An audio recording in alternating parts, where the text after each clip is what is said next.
maghahatid sa'yo? Hindi na. Pinauna ko na siya. Ha? Teka, bakit? Mimi, nung lumindol at nung natrap kami ni Raymond, meron ako napatunayan sa sarili ko. Hindi ko kayang mawala si Raymond sa buhay ko. Mahal na mahal namin ang isa't isa, Mimi. Pero ate, paano yung annulment? Eh, di ba pinaprocess na yun? Tsaka paano yung Divina na yun? Hindi ko alam. Basta ang alam ko, mahal na mahal ko siya at hindi ko kayang mawala siya sa buhay ko. Hindi ako aalis dito sa hospital hanggat hindi kami nagkakausap. Sige ate. Ganito na lang, dadalhin ko na muna to, tapos babalikan kita dito. Okay? Mimi, thank you. Ano ka ba ate? Ikaw pa ba? Huwag ka na umiyak ha? Sige na.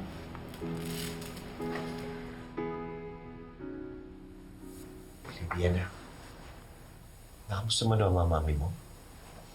Hindi pa. Pero mukha naman siyang okay. Baby, mami mo pa rin siya. Pero ayaw ko na sa kanya.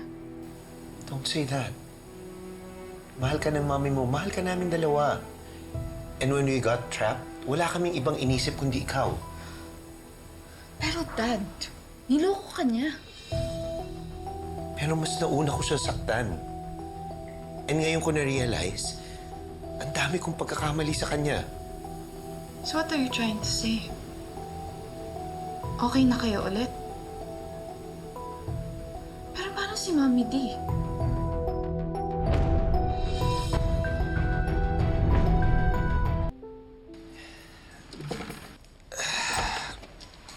Oh, gusto mo bang pumasyal sa labas?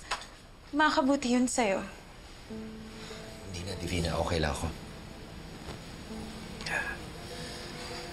May problema ka ba? Parang ang lalim ng iniisip mo. Divina, may gusto sana ako sabihin sa'yo.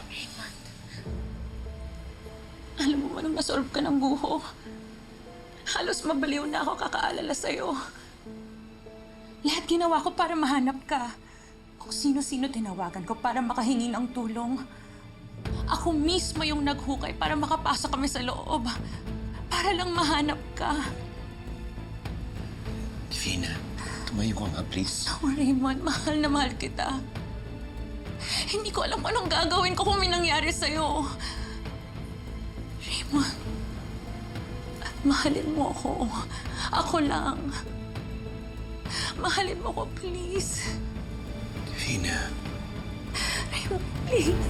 Divina.